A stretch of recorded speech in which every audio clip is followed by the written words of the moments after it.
Hello and welcome to the first in our Comtec Webcast series where members of the Comtec team will be answering your burning questions when it comes to translation. My name is Emily and I'm an account manager here at Comtec Translations, and in particular I support clients in the e-learning sector with full localization of digital learning content. At the moment I'm helping to deliver 21 courses into 22 languages, and that includes image and video content, which has given me plenty of top tips to share with you today on e-learning localization.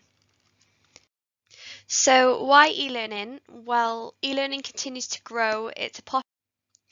So what do we mean by localization? The clue's in the name. We're adapting content to a specific location or population. This means being aware of linguistic nuances.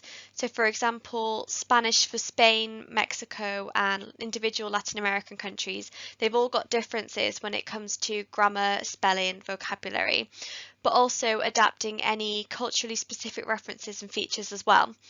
It's not just the text that undergoes localization either. It can include images such as infographics and audiovisual materials such as animations and role plays as well. So without further ado, here's our top tips for localizing your e-learning content. First of all, you need to make sure that you know how to import and export your content. Each authoring tool, Storyline, Adapt, Evolve, it's all got its own way of exporting for translation. This could be in JSON, XLIF, HTML format, just to name a few examples.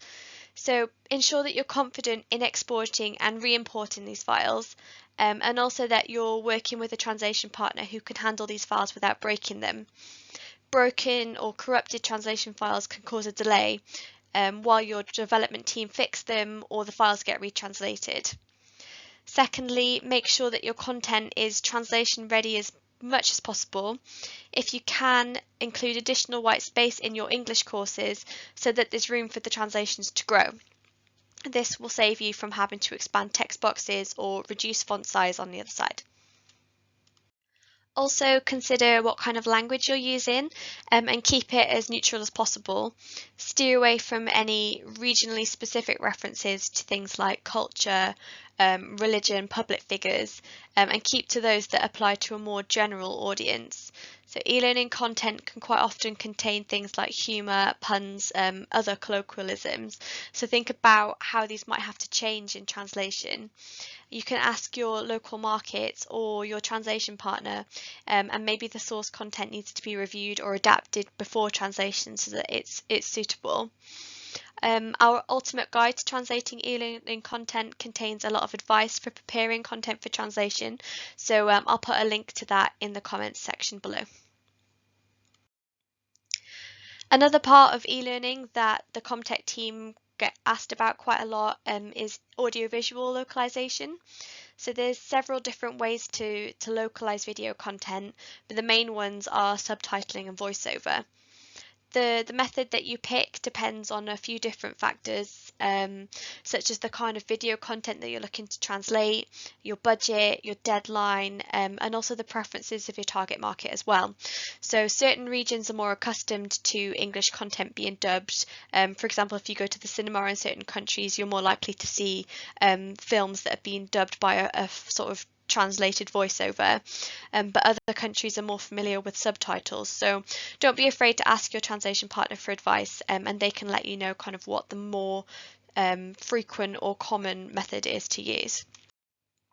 First of all, I'm going to talk about subtitles. So subtitles are a quick and cost-effective means of translating your video content, especially if there's multiple characters or voices in your videos. My biggest tip for subtitle translation is to time code the transcribed video content before translation. This is so that the translators can provide precise, synchronized translations, they match the on-screen action, and it also helps them to stay within the character limits as well, which means that they're comfortable for the average reader to read on screen. Subtitles can be toggled on and off as closed captions, or they can be burnt onto the video file, so just check which option is supported by your authoring tool to know what your requirements are when it comes to subtitle translation. Moving on to voiceover, this could be a talking head video, it could be a voiced animation, it could be the narration of your e-learning course itself. So voiceover is quite an attractive option, especially if your video content has got on-screen text. Subtitles can quite often detract attention away from on-screen text, so voiceover is sometimes the preferred option here. My advice for voiceover is to keep your English transcripts succinct.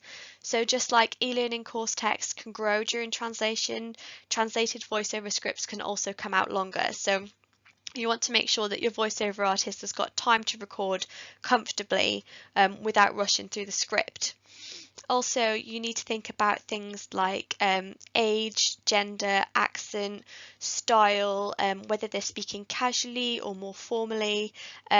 Think about the kind of voiceover artist that you need for your content, and these are all really important things to bear in mind so that you find the perfect voice.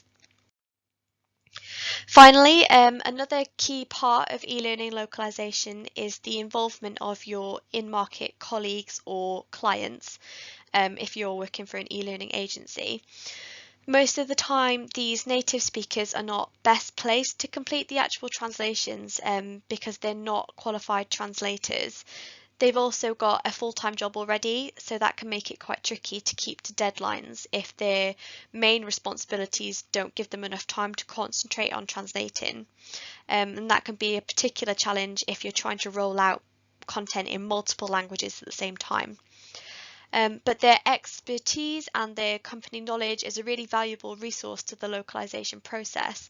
So wherever possible, we recommend that your in-market experts review the translations, so they're still part of the localization process.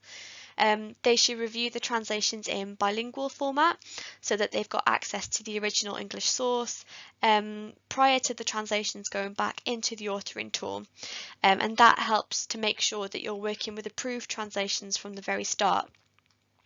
They should also sign off the final translations in situ, so within the authoring tool themselves, before the courses are launched, just to make sure that there's no final tweaks that they'd like to make before it goes public.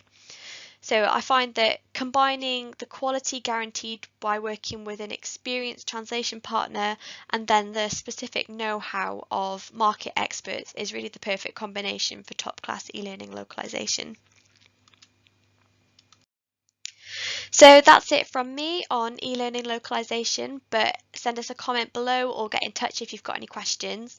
Don't forget to check out our handy resources to help you along your way. We've got lots of really great content on how to make the e-learning localization process really straightforward and smooth.